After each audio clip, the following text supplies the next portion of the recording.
Welcome to Stories of Slavery. Our story today is set in 1849 and centers on Ruth, a black girl with blue eyes who relied on her sharp intellect to escape death when all odds were stacked against her. What followed was deliberately concealed, and a single revelation could have cost her everything. This narrative is heavy and intense, so brace yourself and listen closely. Before we dive in, please subscribe to the channel and drop a comment telling us which city and country you're tuning in from. Your engagement ensures these stories are remembered rather than erased. Now, let's begin. On the night of August 12, 1832, in a wooden cabin behind the cotton fields of the Hargrove Plantation in Warren County, Mississippi, an infant arrived who was destined to be killed within her first hour. The midwife, an enslaved woman named Hattie, who had delivered over 200 children on that plantation, took one glance at the newborn and felt her blood run cold. The baby was healthy, strong, with 10 fingers, 10 toes, and a cry that pierced the humid Mississippi night. But she also had something that made Hattie's hands shake as she held her. Blue eyes. Not the hazy, uncertain shade that many infants have before their true color appears. These eyes were already clear, already bright, already unmistakably blue. Blue like cornflowers, blue like the summer sky above the cotton fields, blue like the eyes of Master Thomas Hargrove, who owned every person on that plantation and had visited that very shack on countless nights while his wife slept. Hattie had been delivering babies for 31 years. She understood what those blue eyes signified. She knew what would unfold when the mistress discovered the truth. And she realized she had roughly 10 minutes to make a choice that would either spare this child or seal her own fate. The mother, Josephine, was 23 years old. She had been purchased by Thomas Hargrove 6 years earlier at a slave auction in Natchez. She was what the traders labeled a fancy girl, a term that made Hattie's stomach churn. It meant Josephine was deemed beautiful by white standards, that her skin was lighter than most, that she commanded a higher price because men like Thomas Hargrove would pay extra for women they intended to use for purposes beyond field work. Josephine had understood what awaited her when she was bought. She had endured it because the alternative was death or worse, and now she lay exhausted on a straw mattress, gazing at her daughter, instantly grasping what those blue eyes would cost them both. The mistress of the Hargrove estate was Elizabeth, and she was no fool. She was aware of what her husband did on nights when he claimed to be checking livestock or inspecting the slave quarters. She knew about the children born on that plantation with lighter skin than their mothers and features mirroring her husband's. She had learned to overlook them, to pretend they didn't exist, to preserve the pretense that her marriage was respectable and her husband faithful.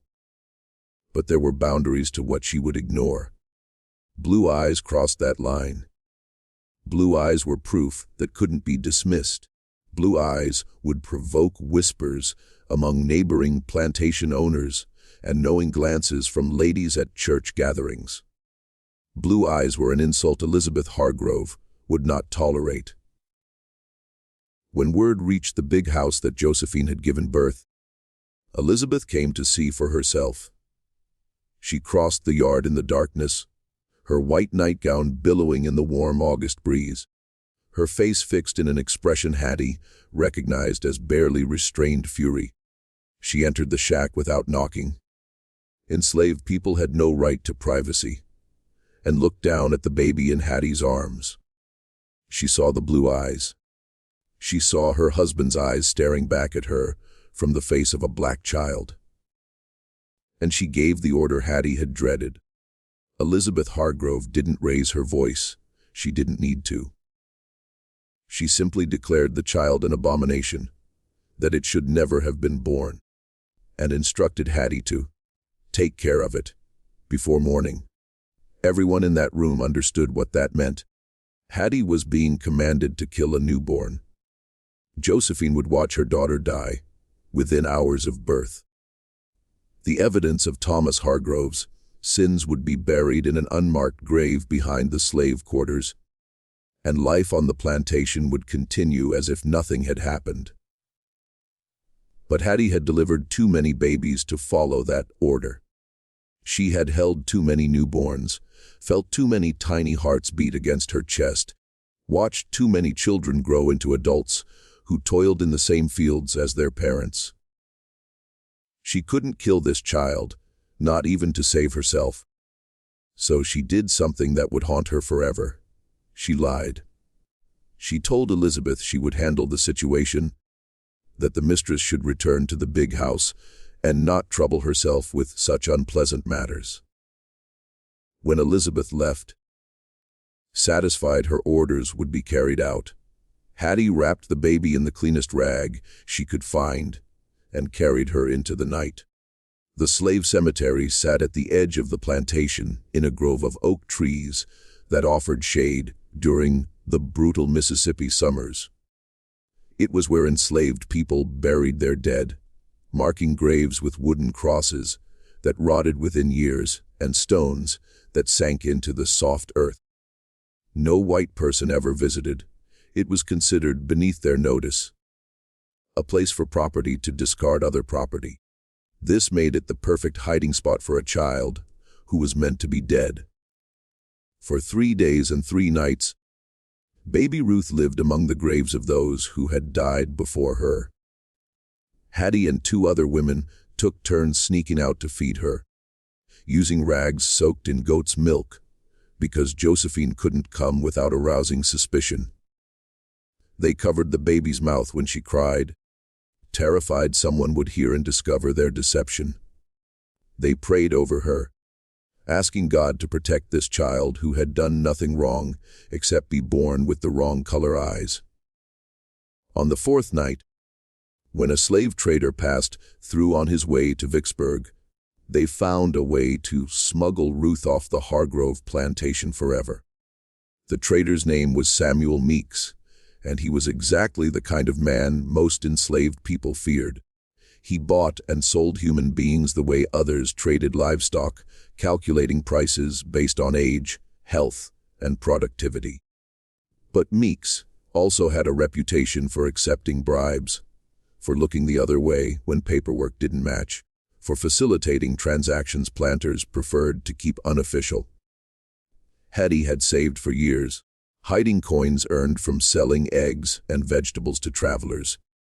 She gave Meeks everything she had, nearly 1/12, in exchange for taking the baby and selling her to a plantation far enough away that no one would ever connect her to the Hargroves.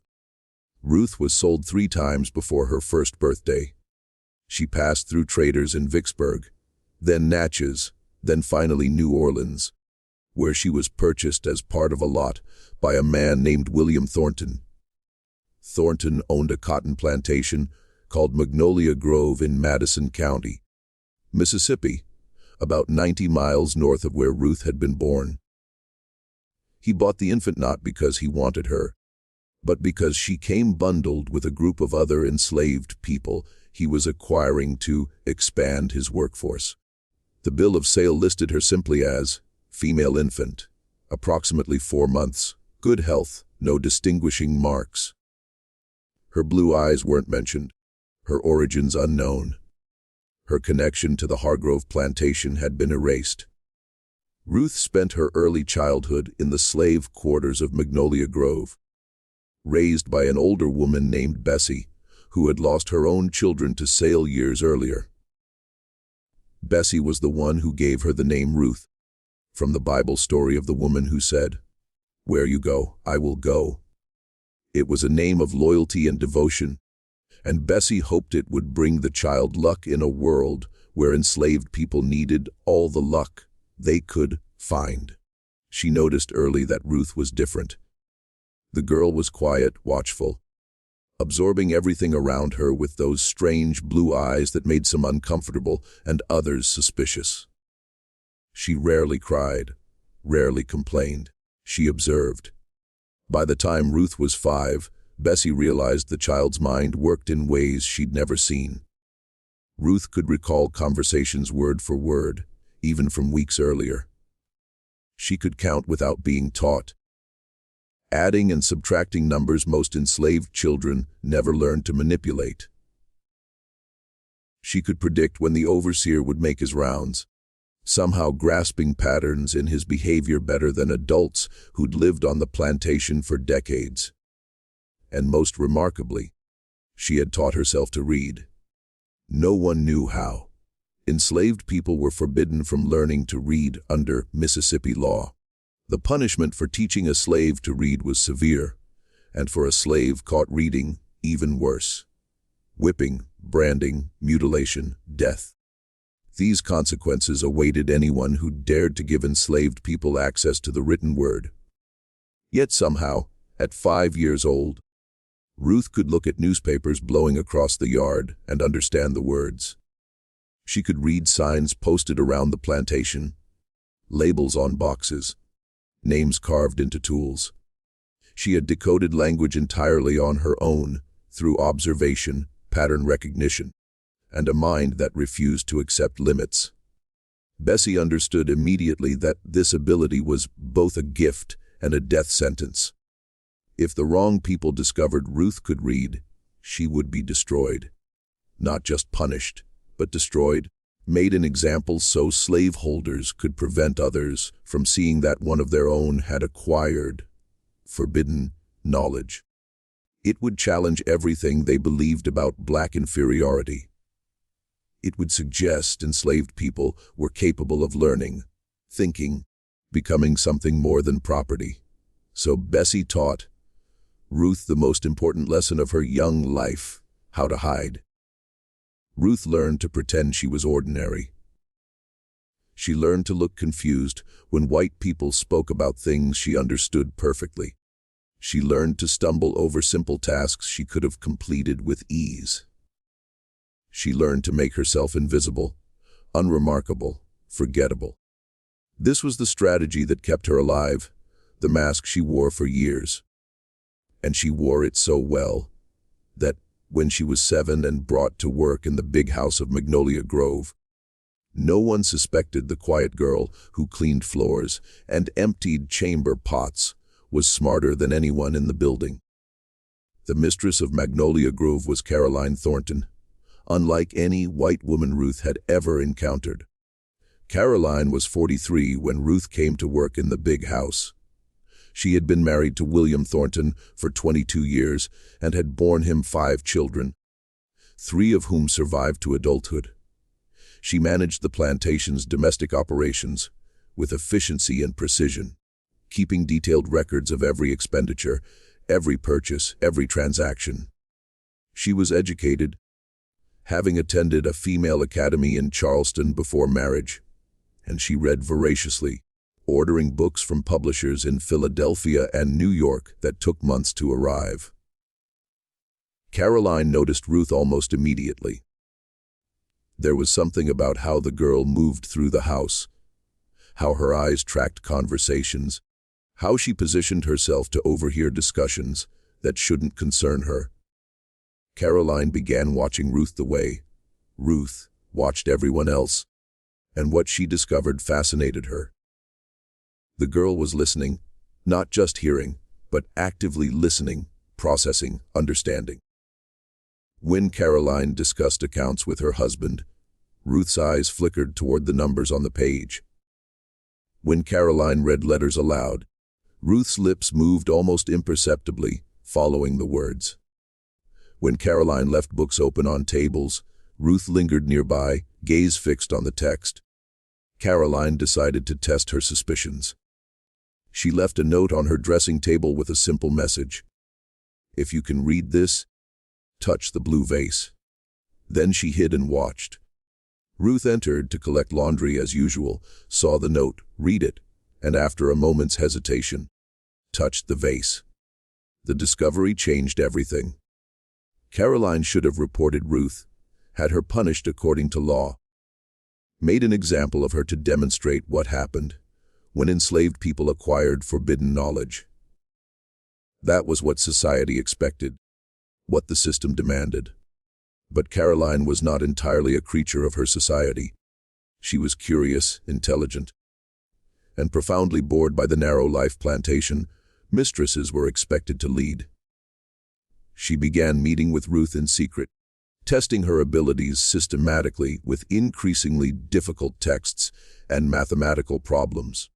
She discovered Ruth could not only read but comprehend complex arguments, analyze information, draw conclusions from evidence. The girl's mind was extraordinary, perhaps genius level by any standard. Caroline had never encountered anyone, white or black, male or female, with such raw intellectual capacity, and she began wondering what would happen if she cultivated that capacity instead of destroying it. The partnership that developed between Caroline and Ruth was unprecedented and dangerous. On the surface, nothing changed. Ruth continued working as a house slave, performing menial tasks. But in private, Caroline educated her systematically. Advanced mathematics, accounting methods, history, geography, science, philosophy. She trained Ruth to analyze documents, detect inconsistencies, identify patterns others missed. Within 2 years, Ruth understood Magnolia Grove's operations better than William Thornton himself. Caroline began using Ruth's abilities for her own purposes. She had long suspected the overseer was stealing from the plantation, skimming profits and falsifying expense reports. Ruth accomplished in 3 weeks what Caroline couldn't in 3 years. Referencing sales receipts with shipping manifests, identifying discrepancies, tracing payments to non-existent vendors. She documented everything in a report Caroline presented to William, and the overseer was dismissed within a month. This success convinced Caroline that Ruth was too valuable for domestic labor. She began deploying Ruth as a secret weapon in the Thorntons' business affairs. When William received correspondence from cotton factors in New Orleans, Ruth would read the letters and spot potential deceptions. When neighbors proposed partnerships, Ruth would analyze terms and calculate whether deals were truly advantageous. When disputes arose over property lines or water rights, Ruth would research legal precedents and suggest strategies. All invisibly, no one outside the household knew the Thorntons' improved acumen was actually the work of a teenage enslaved girl. The arrangement continued for nearly a decade. Ruth grew from child to young woman, her abilities expanding with her. By spring 1849, she was 17 and indispensable to Magnolia Grove's operation.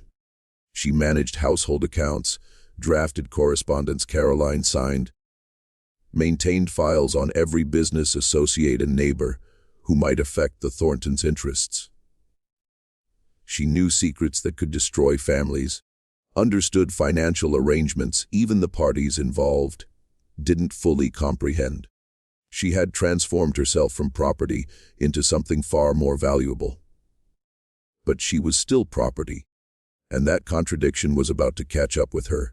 Caroline fell ill in March 1849. The doctors called it cancer of the womb, with an inevitable prognosis. Treatments were available.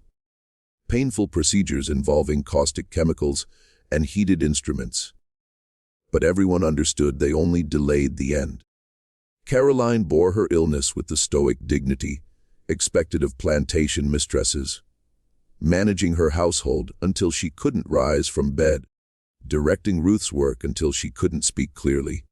She died on May 15, 1849, leaving behind a grieving husband, 3 adult children, and a 17-year-old enslaved girl who had been her secret partner for 10 years.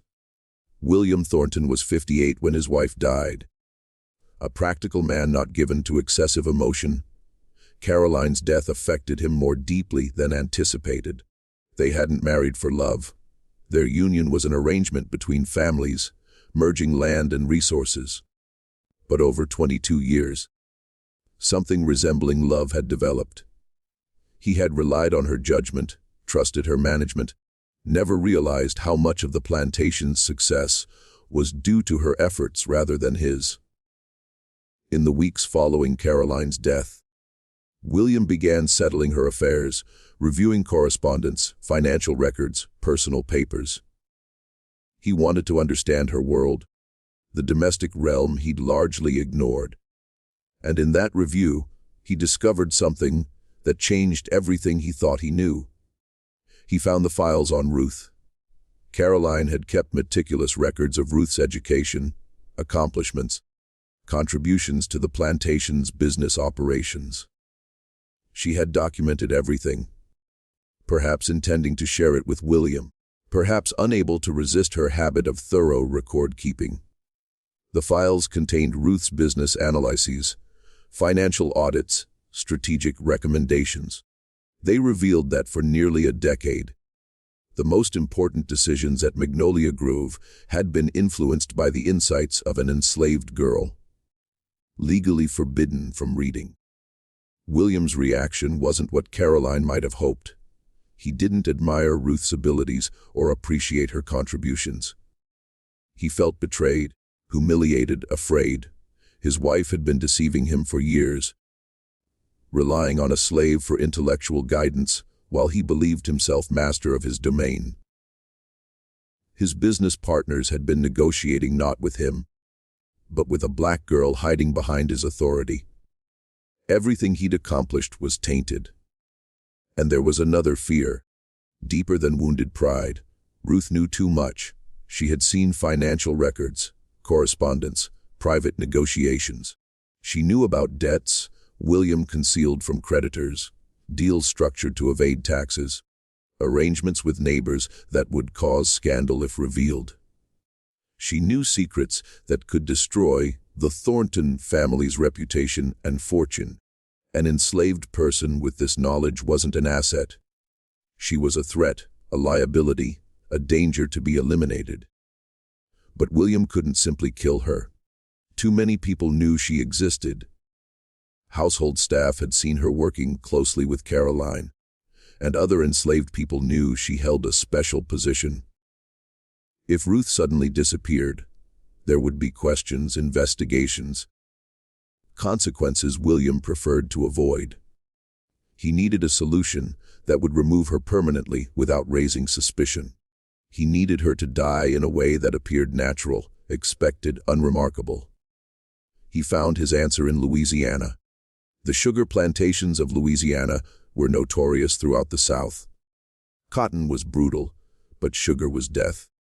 The labor required to cultivate and process sugar cane was so intense, so physically devastating, that enslaved people sent there had an average life expectancy of 7 years from arrival. Work began before dawn and continued past midnight during the grinding season.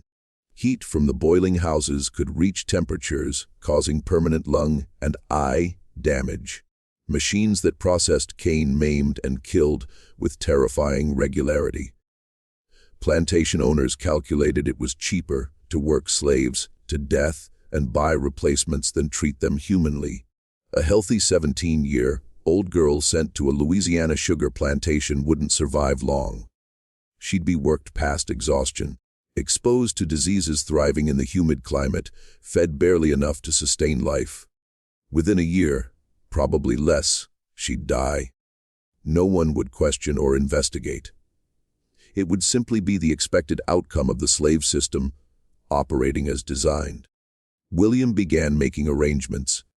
He contacted a slave broker in Natchez, specializing in moving human property between states, negotiated a price far less than Ruth was worth because his goal was disposal, not profit. He scheduled the sale for September 15, 1849, giving himself time to manage it discreetly.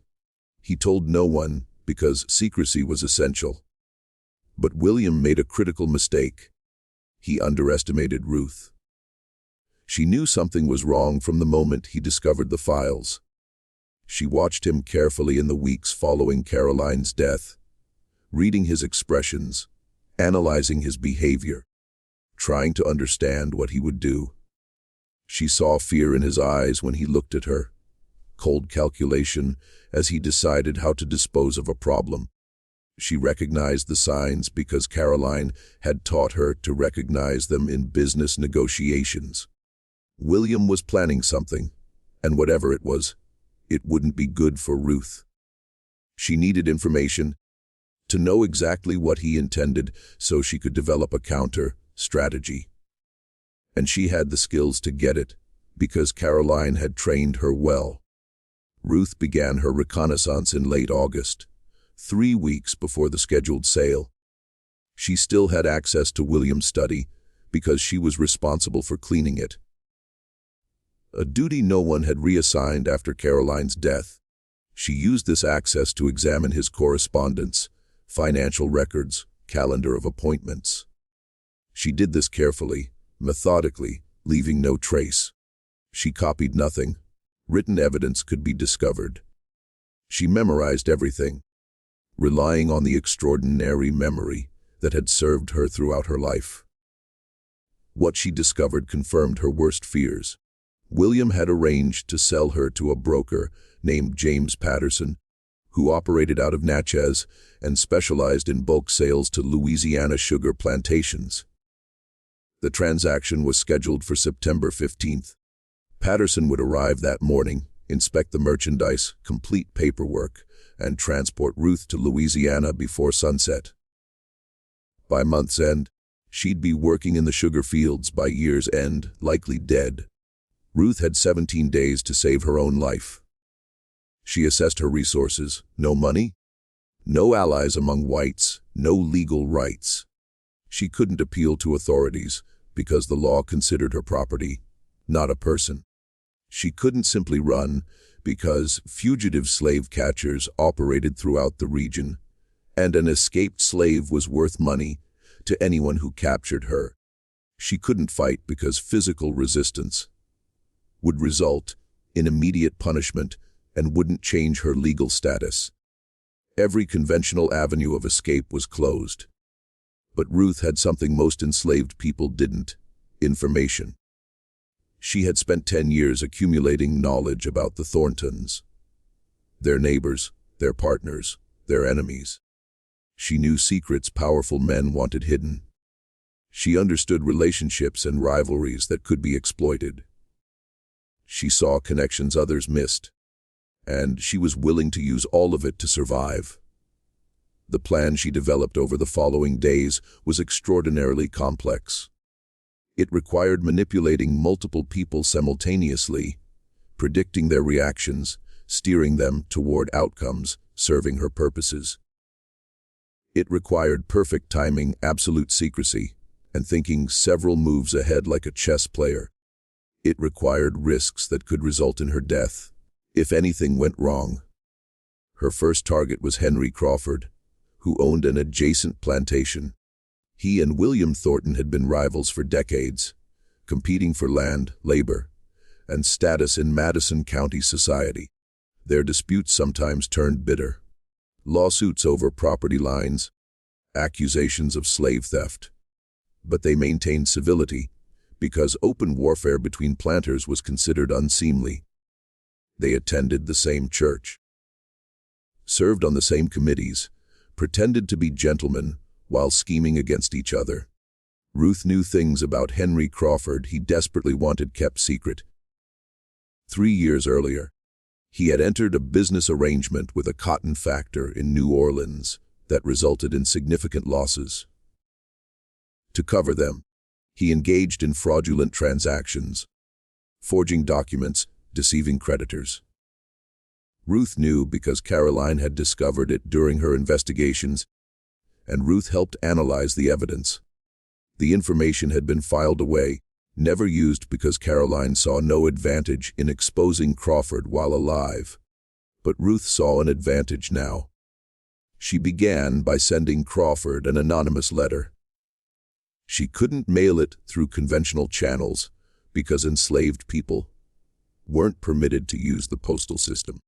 Instead, she arranged delivery through a free black man who worked as a tinker traveling between plantations, paying him with jewelry she had stolen from Caroline's belongings months earlier and hidden for precisely this emergency. The tinker delivered the letter to Crawford's plantation and disappeared before anyone could question him. The letter was carefully crafted. It didn't threaten Crawford directly or demand money. It simply informed him that someone possessed evidence of his fraudulent transactions and suggested it might become public if certain conditions weren't met. The conditions were deliberately vague. Ruth wanted Crawford frightened and uncertain, looking for enemies, suspecting everyone, making mistakes she could exploit. Crawford's reaction was exactly what she anticipated. He became paranoid, investigating his household staff, business partners, neighbors. He suspected someone close to him had betrayed his secrets. This investigation distracted him and created chaos Ruth could use. Her second target was William Thornton himself.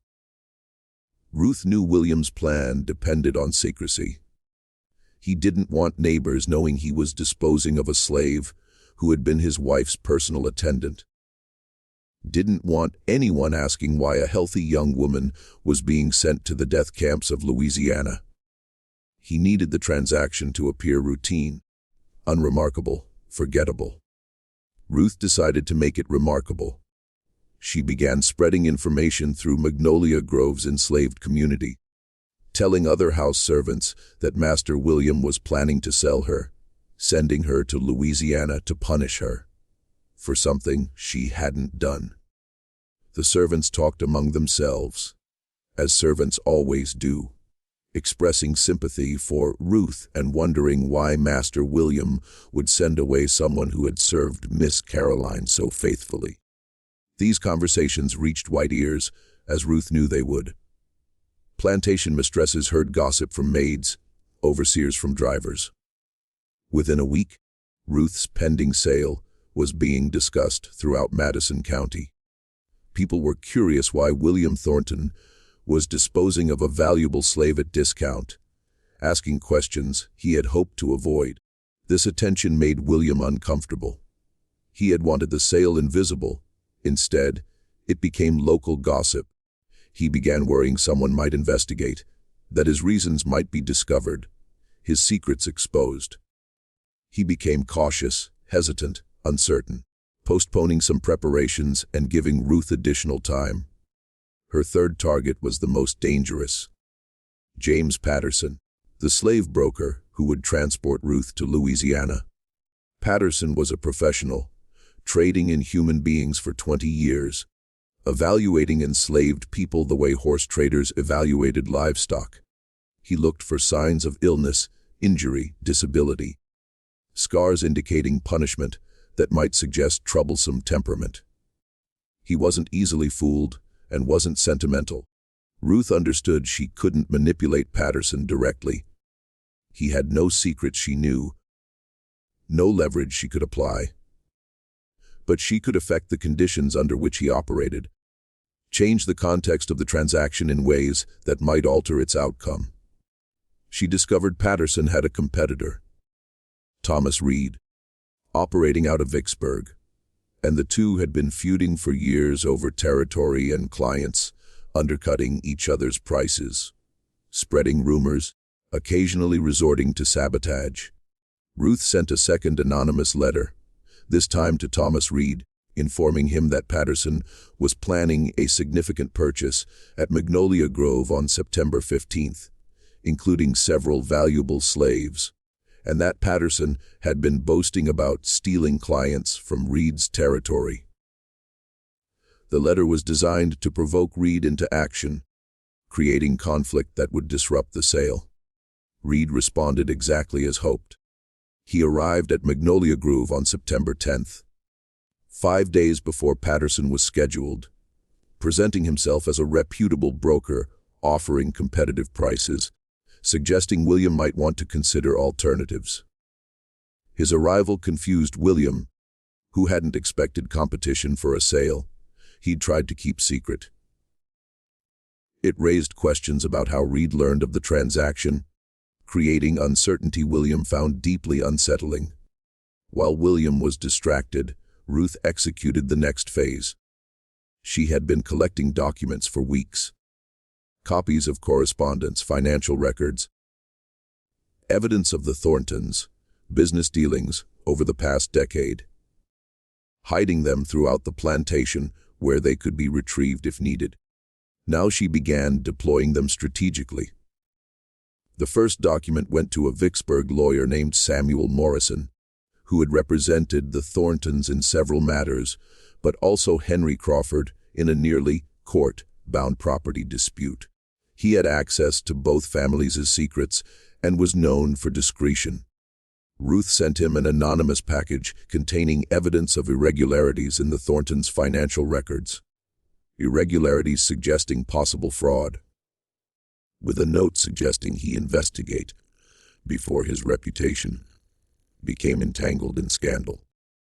Morrison didn't investigate immediately, but he began asking questions, expressing concerns about transactions he had previously approved. These questions reached William through various channels, adding to his growing sense that forces were moving against him. The second document went to the county sheriff, Robert Blackwell. Not corrupt, which was unusual for law enforcement in antebellum Mississippi. He took his duties seriously and enforced the law. Even when planters preferred, he looked the other way. Ruth sent him evidence of Henry Crawford's fraudulent transactions, framing it as the work of a concerned citizen. Blackwell opened an investigation, questioning Crawford's partners, examining records, following the trail Ruth had provided. Crawford, already paranoid, became convinced William Thornton was behind the investigation, using the legal system to destroy him. He began preparing his own counterattack. The conflict between Crawford and Thornton, deliberately inflamed by Ruth, now threatened to consume both men. They accused each other of betrayal, conspiracy, crimes neither had actually committed. Their mutual suspicion created chaos throughout Madison County, distracting everyone from the quiet, enslaved girl orchestrating events from the shadows. On September 12th, 3 days before the scheduled sale, the situation exploded. Henry Crawford rode to Magnolia Grove with 3 armed men, demanding to see William Thornton, accusing him of orchestrating the investigation, trying to destroy his reputation, violating the unwritten rules governing relations between plantation owners. The confrontation took place on the front lawn of the big house, witnessed by dozens of enslaved workers and several white visitors. William denied everything. He had no idea what Crawford was talking about, hadn't sent letters, contacted lawyers, informed sheriffs. He was as confused as Crawford, but Crawford didn't believe him. The 2 men argued, voices rising, hands moving toward weapons. For a moment, it seemed blood would be spilled. At this moment, Ruth made her move.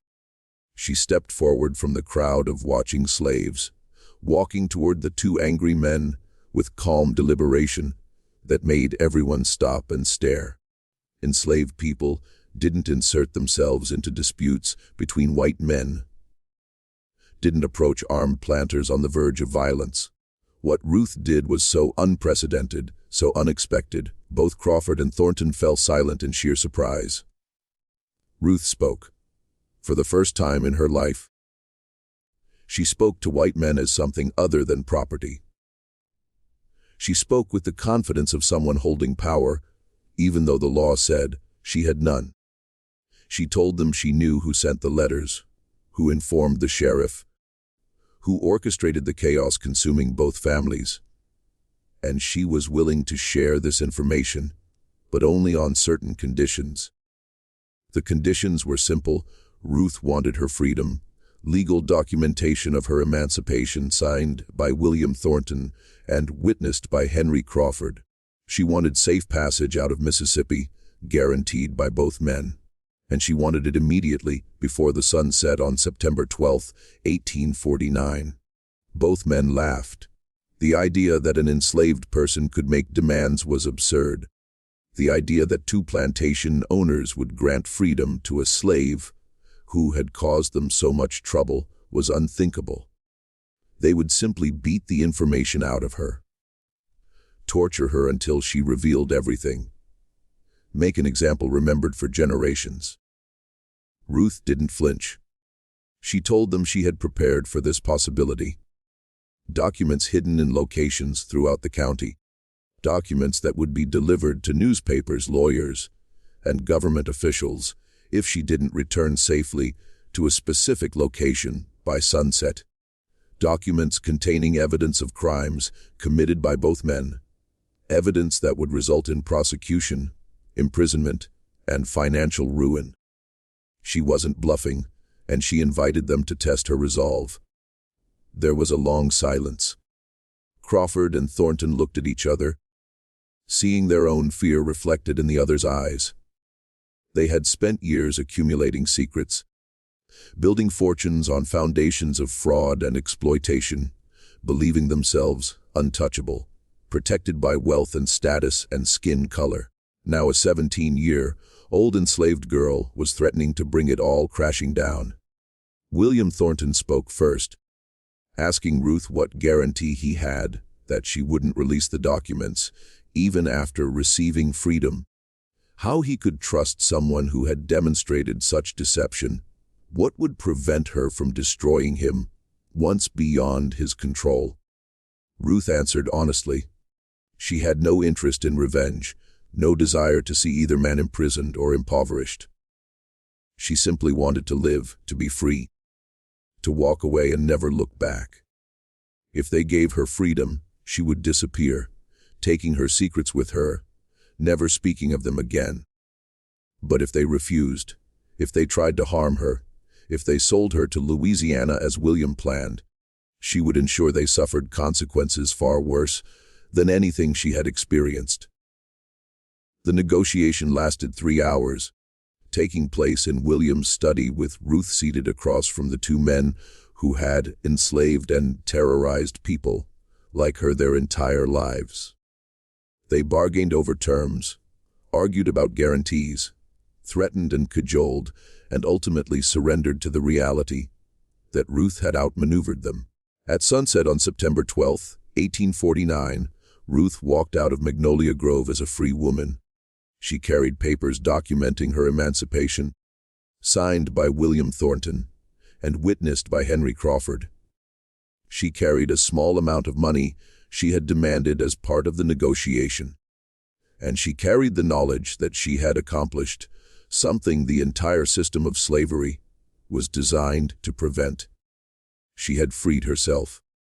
The road from Magnolia Grove led south toward Vicksburg, then west across the Mississippi into Louisiana, then further west into Texas and eventually Mexico, where slavery didn't exist and where a black woman with blue eyes might find something resembling safety. Ruth knew this route because she had studied maps in Caroline Thornton's library, memorizing geography the way she memorized everything else, storing information that might someday prove useful. She hadn't known then she would need to flee. She had simply been curious, hungry for knowledge, unable to resist learning even when it served no immediate purpose. Now, that curiosity might save her. But freedom on paper wasn't freedom in practice. Ruth understood this as she walked away from the plantation that had been her prison for 17 years. The documents she carried meant nothing to slave catchers roaming Mississippi's roads, men who earned their living capturing black people and returning them to bondage. They didn't examine papers carefully, didn't give accused runaways the benefit of the doubt. They seized first and asked questions later, knowing that even a free black person could be sold back into slavery if no one came forward to vouch for their status. The legal system was designed to favor slaveholders, to assume any black person without a white protector was property wandering from its owner. Ruth had anticipated this danger, planning her escape route carefully, identifying safe houses, calculating distances, estimating how far she could travel before exhaustion forced her to stop. She had prepared contingencies, alternative plans if her primary route became impossible. The months of preparation that had gone into her confrontation with Thornton and Crawford had also produced a detailed strategy for survival after it succeeded. The first night of freedom was most dangerous. Ruth needed to put as much distance as possible between herself and Magnolia Grove before William could change his mind, before he could decide the risk of her documents was worth less than the satisfaction of recapturing her, before he could send men to hunt her down and drag her back to face punishment for her audacity. She walked through darkness, following paths mapped in her mind, avoiding main roads where patrols might spot her, moving with speed and determination that surprised even herself. By dawn, she had covered nearly 15 miles. Her feet were blistered and bleeding, her body ached.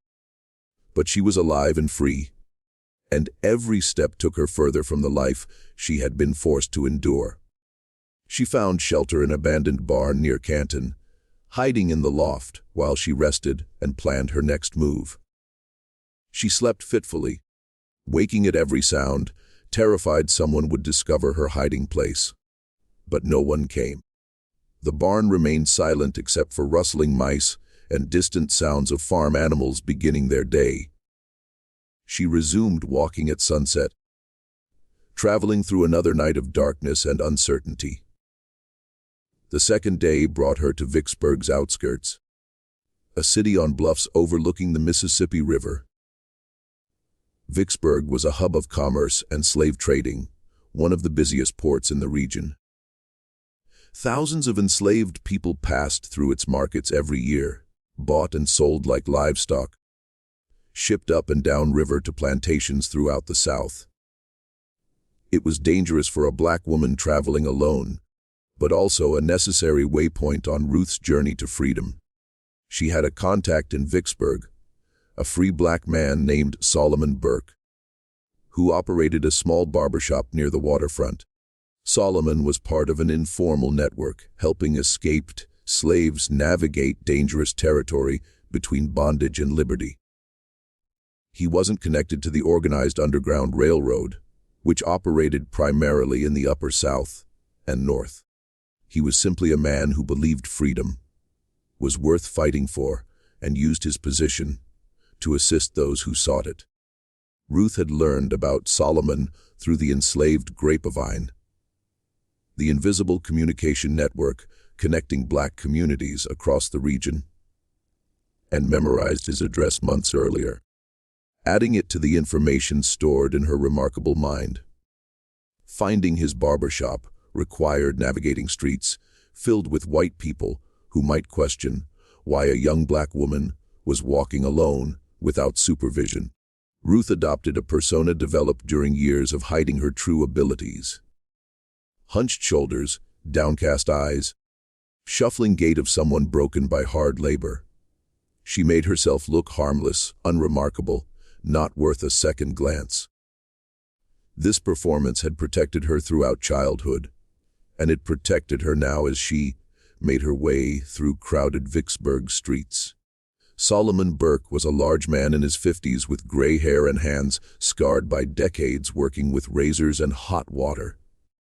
He received Ruth cautiously, examining her papers with the skeptical eye of someone who had seen many forged documents. But the papers were genuine, signed by William Thornton in his own hand, witnessed by Henry Crawford, dated just 2 days earlier.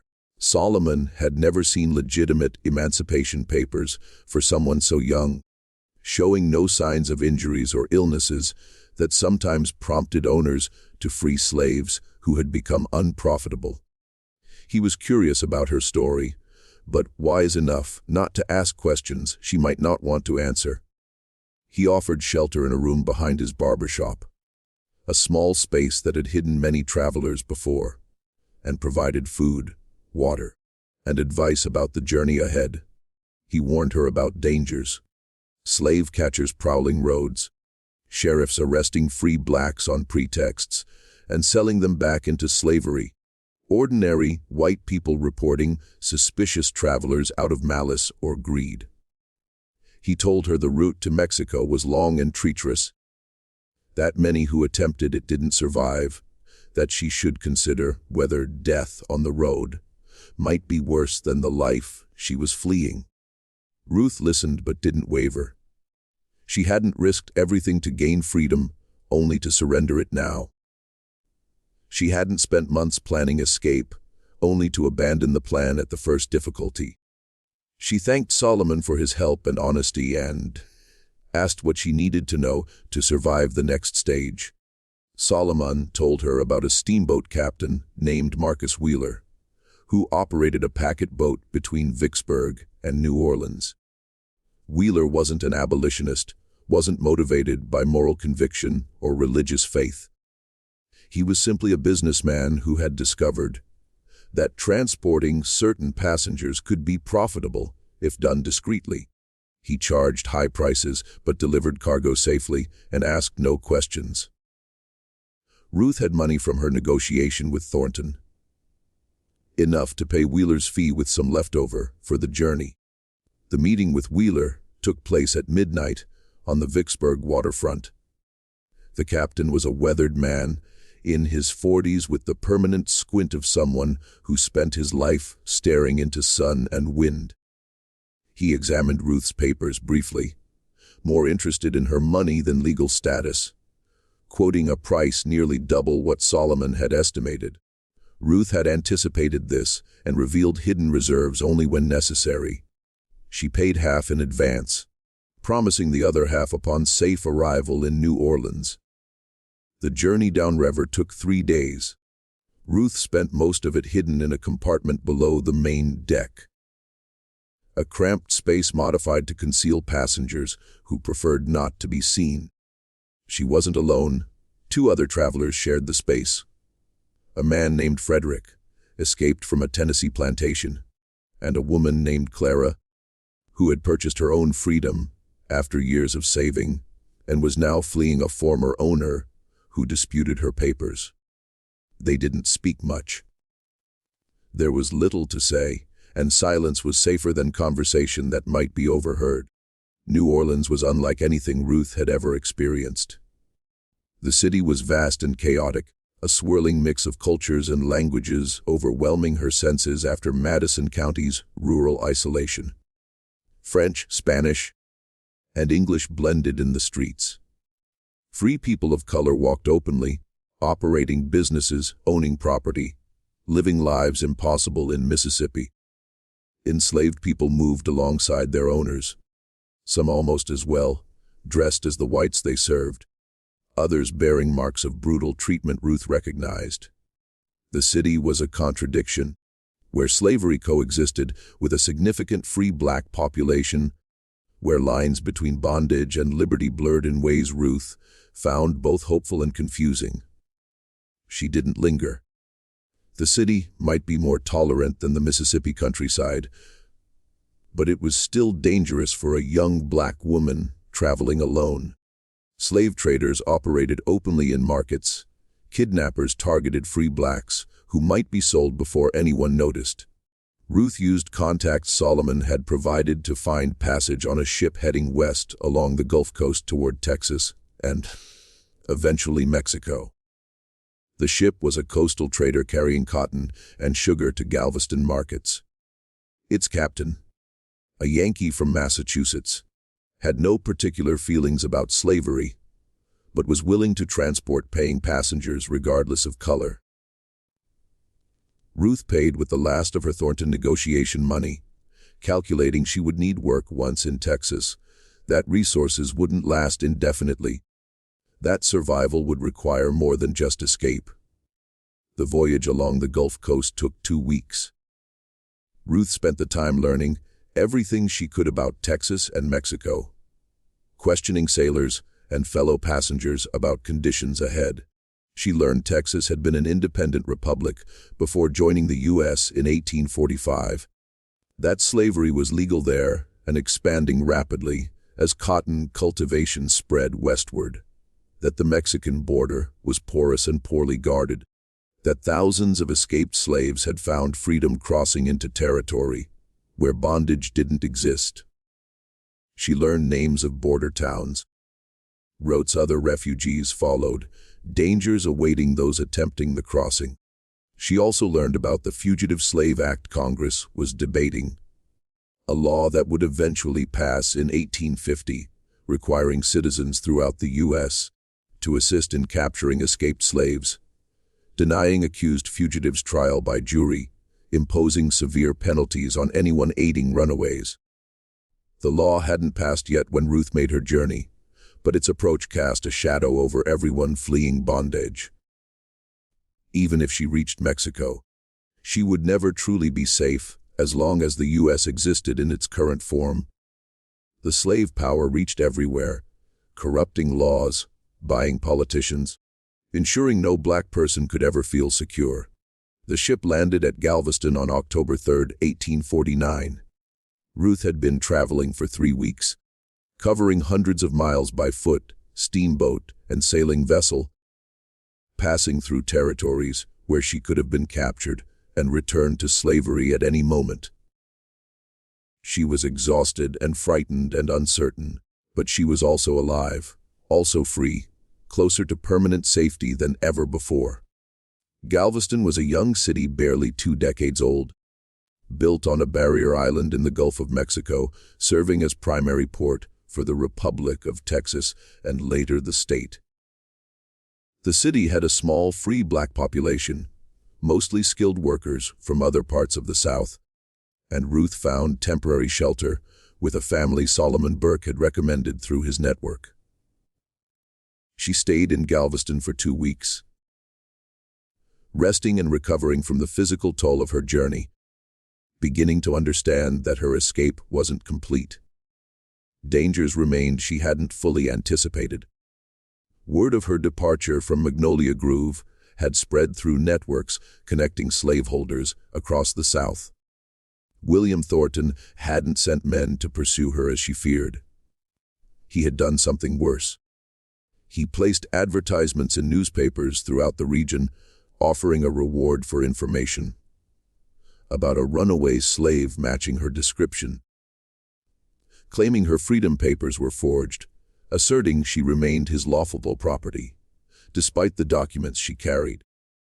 The ads were lies. Ruth's papers were genuine, signed under duress perhaps, but legally valid nonetheless. But truth mattered less than perception, and perception was that a significant reward awaited anyone capturing the blue-eyed black girl and returning her to Mississippi. Slave catchers began looking for her. Authorities began paying attention to young black women traveling alone. The protection her freedom papers should have provided was undermined by Thornton's campaign of disinformation. Ruth realized she needed to change plans. She couldn't travel openly to the Mexican border, couldn't rely on established routes other refugees had followed. She needed to disappear, become someone else, shed the identity Thornton was using to hunt her. She needed to do what she had always done best: become invisible. The transformation began with appearance. Ruth's most distinctive feature, her blue eyes, marking her for death at birth and making her easy to identify, couldn't be changed, but could be made less noticeable. She obtained spectacles with darkened lenses, the kind people with sensitive eyes wore against sunlight. The glasses obscured her eyes enough that casual observers wouldn't notice their unusual color, and significantly changed her appearance, making her look older and more scholarly, less like the description circulating in wanted ads. She changed her name as well, becoming Sarah Johnson, a common name that wouldn't attract attention, an identity with no connection to the Ruth who escaped from Magnolia Grove. She practiced a different accent, adopting the patterns of free blacks from New Orleans rather than the Mississippi countryside. She modified posture, walk mannerisms, becoming someone new in every way she could control. The new identity required documentation.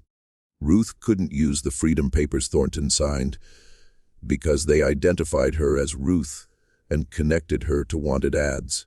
She needed new papers, establishing Sarah Johnson as a free woman of color, with legitimate history and legal right to travel. Obtaining such documents was illegal, but not impossible. Forgery was a thriving industry in the antebellum South, serving escaped slaves seeking freedom and white criminals seeking new identities. Ruth found a forger in Galveston who produced papers passing all but the most rigorous inspection, establishing Sarah Johnson as a seamstress from New Orleans traveling to visit relatives in San Antonio. With new identity established, Ruth resumed her journey toward Mexico. She traveled by stagecoach from Galveston to Houston, then by wagon train from Houston toward San Antonio. The journey was slow and uncomfortable, covering territory still raw frontier, passing through settlements barely more than collections of shacks and saloons. But the frontier had advantages. People asked fewer questions, cared less about origins, and more about whether a person could work, contribute, survive the harsh conditions awaiting everyone in this unforgiving land. She reached San Antonio in early November. The city was a mix of Mexican and American influences, where Spanish was spoken as often as English, and where the recent war between the U.S. and Mexico had left lingering tensions. The Mexican border lay just 150 miles to the south, across territory disputed and dangerous, but passable for someone determined enough. Ruth could see her destination, almost touch freedom. But she had learned enough to know the final miles of any journey were often the most dangerous. She found work in San Antonio as a laundress, one of the few occupations open to black women in the frontier city. The work was hard and pay poor, but it allowed her to save money for the final journey leg, while maintaining her cover identity. She lived in a small room behind the laundry, kept to herself, spoke to no one about her true origins or future plans. She had become Sarah Johnson, so completely sometimes she forgot Ruth ever existed. But Ruth hadn't forgotten. She was still there beneath the surface, watching, analyzing, planning. Ruth noticed when strangers asked questions about new arrivals from the East.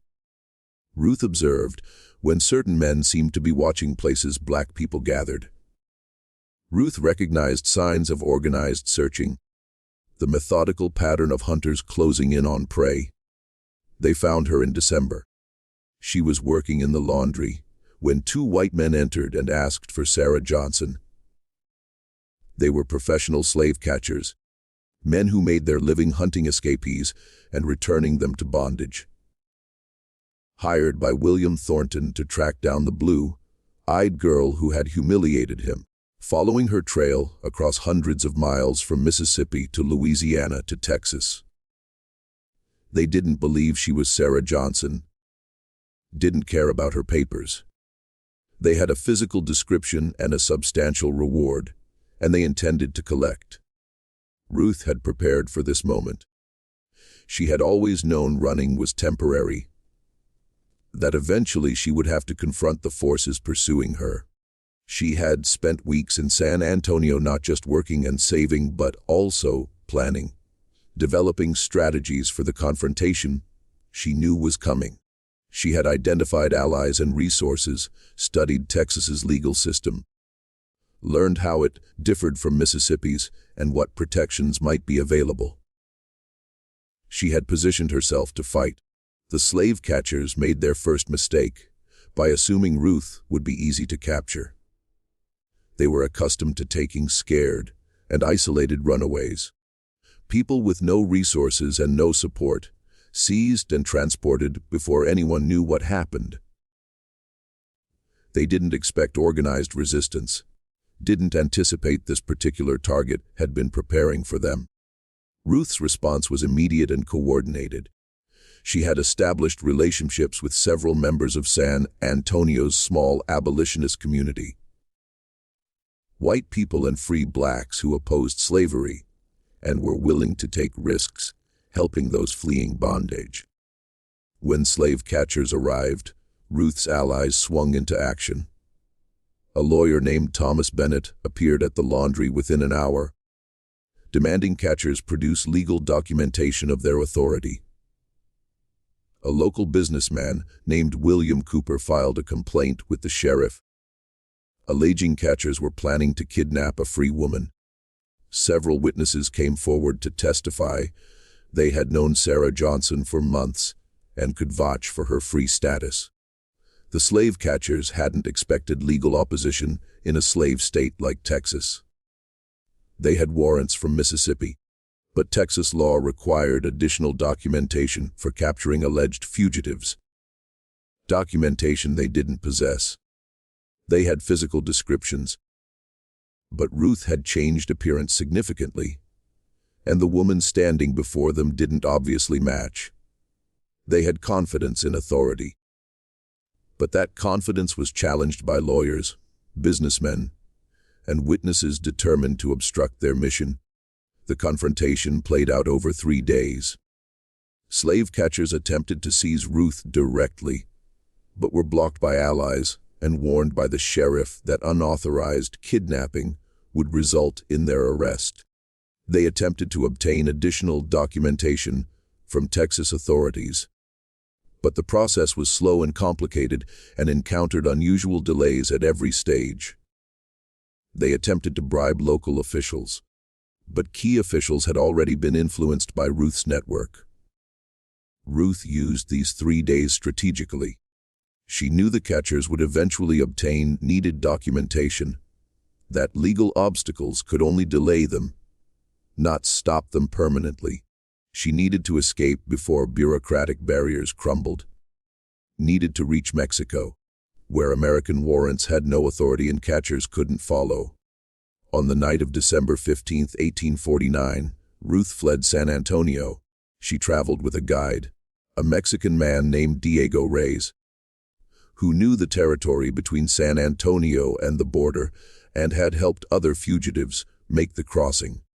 They rode horses Ruth had purchased with her savings, moving as quickly as terrain allowed, racing against slave catchers who would surely follow once realizing their quarry had escaped.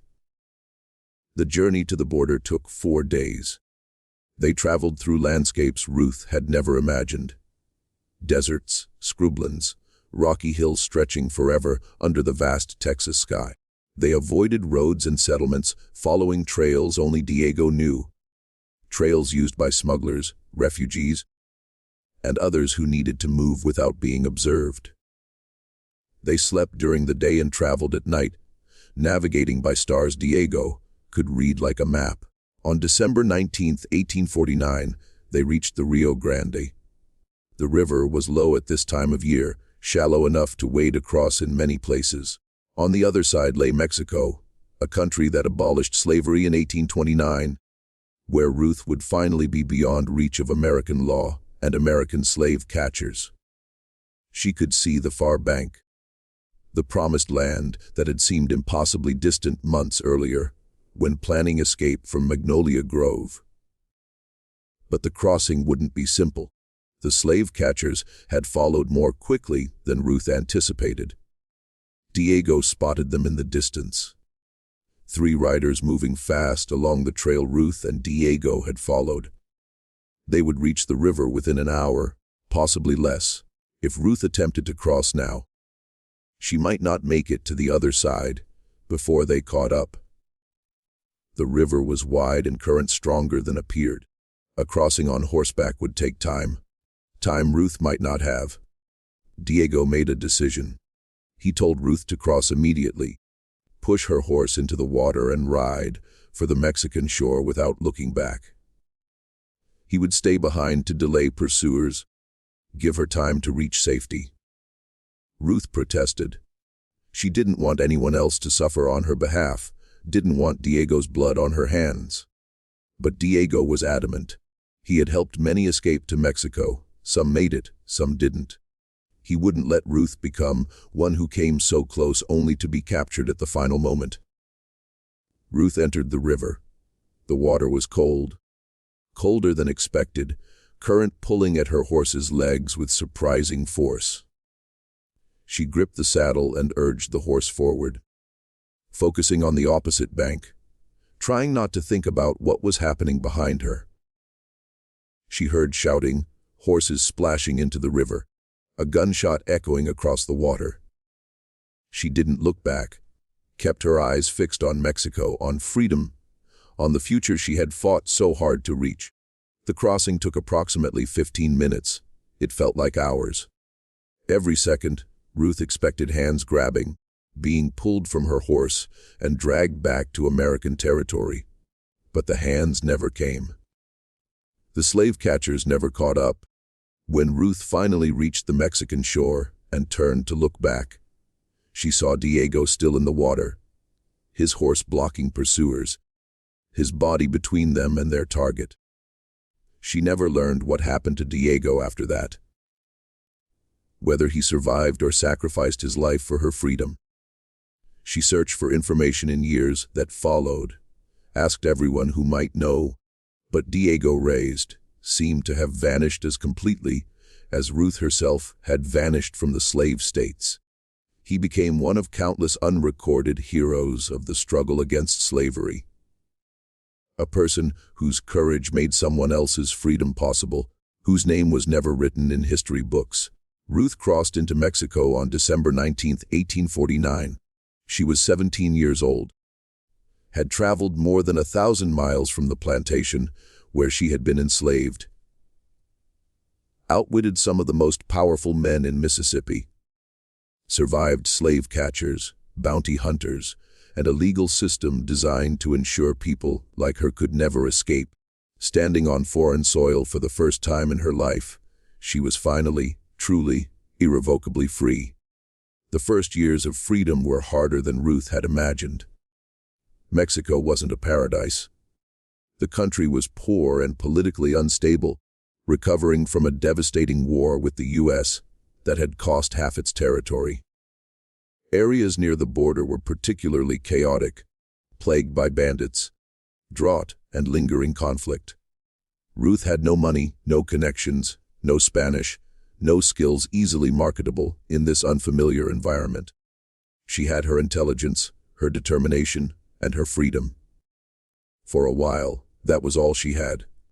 She settled initially in the town of Piedras Negras, just across the river from Eagle Pass, Texas. The location was convenient for newly arrived refugees from American slavery, and a small community of former slaves had established itself there over the years. Ruth found work as a domestic servant. Painfully familiar, but at least providing food and shelter, while she learned language and customs of her new country. She was no longer Ruth or Sarah. She chose a new name for her new life, with no connection to anything that came before Maria Santos, a woman without a past, existing only in the present tense. The education Caroline Thornton had given her proved surprisingly valuable. Ruth's ability to read and write English made her useful to merchants trading across the border, lawyers needing documents translated, officials dealing with American authorities. As her Spanish improved, she became even more valuable, able to move between languages and cultures with fluency few others possessed. She began working as a translator and secretary, earning enough to rent her own room and save small amounts. She was building a new life, one word at a time, one transaction at a time. But freedom didn't erase the past. Ruth carried memories of Magnolia Grove, humiliations and cruelties witnessed and endured, knowledge of what slavery truly meant for those trapped in its grip. She thought about the people left behind, the enslaved community still laboring in cotton fields, while she walked free under Mexican skies. She thought about Bessie, who raised and named her and taught her to hide. She thought about other children she grew up with, sold or worked to death or broken by the system Ruth had escaped. She also thought about revenge. William Thornton had tried to kill her, send her to Louisiana sugar plantations, knowing she would die there within a year. He had lied about her freedom papers, sent slave catchers to hunt her across half a continent, done everything to recapture and punish her for saving her own life. He had treated her as property, a problem to eliminate, something less than human. And he had never faced consequences for any of it. Ruth wanted him to face consequences. The desire for revenge wasn't immediate. In the first years of freedom, survival consumed all attention and energy. But as her situation stabilized, as she established herself in new identity and new country, old anger began to resurface. She had escaped, but escape wasn't justice. She had survived, but survival wasn't victory. Thornton was still living comfortably on his plantation, still owning and exploiting human beings, still believing he had the right to destroy anyone who challenged his authority. Ruth began gathering information. She used her position as translator to access documents and correspondence crossing the border, learning about political and economic conditions in the American South. She maintained contact with networks of abolitionists and escaped slaves moving between countries, collecting intelligence about specific plantations and slaveholders. She learned William Thornton was still operating Magnolia Grove, that his finances had suffered somewhat after chaos she created during escape. But he remained one of the wealthier planters in Madison County. She also learned about growing tensions between North and South over slavery. The Compromise of 1850 had temporarily diffused conflict, but underlying issues remained unresolved. Abolitionists in the North were becoming more vocal and organized. Slaveholders in the South were becoming more defensive and extreme. Everyone who paid attention understood the current situation couldn't continue indefinitely. Eventually, contradictions would explode into open conflict. Ruth saw opportunity in this instability. She began corresponding with abolitionists in the North, using her network of contacts, sharing information about conditions on Southern plantations, methods slaveholders used to control property, experiences of those who escaped bondage. Her letters were articulate and detailed, drawing on Caroline's education and analytical skills developed during years managing the Thorntons' business affairs. She wrote under a pseudonym, protecting her identity while making her voice heard. These letters attracted attention. Abolitionists recognized Ruth's information was more detailed and authoritative than what they typically received from escaped slaves. Most runaways came from fields with limited knowledge of owners' operations. Ruth had seen inside the plantation system, understood how it functioned economically, socially, politically. Her insights were valuable to people trying to dismantle that system. In 1854, Ruth received a letter from William Lloyd Garrison, editor of The Liberator and one of the most prominent abolitionists in America. Garrison had read Ruth's correspondence and wanted to know more about her story, whether she would share her experiences publicly, become a voice in the growing movement, consider coming to the North where she could speak to audiences who needed to understand what slavery truly meant. Ruth considered the offer carefully. Returning to the United States meant returning to danger. The Fugitive Slave Act was now in effect, requiring citizens to assist in capturing escaped slaves regardless of state. She could be seized in Boston as easily as in Mississippi, dragged back to bondage despite everything she had done to escape. Mexican citizenship provided some protection, but it was uncertain. American slave catchers had been known to operate across borders when rewards were high enough. But Ruth also understood the power of testimony. Stories could change minds, shift opinions, build political pressure necessary to destroy the institution that had nearly destroyed her. She had survived slavery, escaped slavery.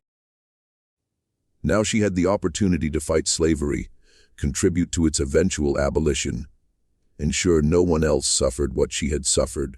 She accepted Garrison's invitation, Ruth traveled to Boston in spring 1855, arriving in a city seething with anti-slavery sentiment. The publication of Uncle Tom's Cabin 3 years earlier had transformed Northern attitudes toward slavery, making abstract evil concrete and personal. The Anthony Burns case the previous year had outraged Boston citizens, who watched federal marshals drag an escaped slave back to bondage through streets lined with protesters. The city was ready to hear Ruth's story, be moved by testimony, support the cause she represented. Her first public speech took place in Faneuil Hall on May 15, 1855. She stood before an audience of more than 2,000, looking at white faces eager to hear what she had to say. She was nervous, more nervous than during any dangerous moment of her escape. But she had learned to hide fear. Present calm exterior regardless of what she felt inside. She took a deep breath, opened her mouth, and began to speak. She told them about being born with blue eyes, the order to kill her, Hattie's desperate deception, growing up among people who saved her life at risk of their own. She told them about Caroline Thornton, the complicated woman who educated her while owning her, giving her tools to fight while never questioning the system that made the fight necessary. She told them about discovering the plot to send her to Louisiana, the 17 days of planning and manipulation, walking away from Magnolia Grove as a free woman, while the most powerful men in Madison County stood helpless to stop her. The audience was transfixed. They had heard escaped slaves speak before, accounts of whippings, separations, daily cruelties of bondage, but never a story like Ruth's. Never a former slave who spoke with analytical precision, described mechanisms of the system with devastating clarity, who had defeated oppressors not through physical resistance, but superior intelligence and planning.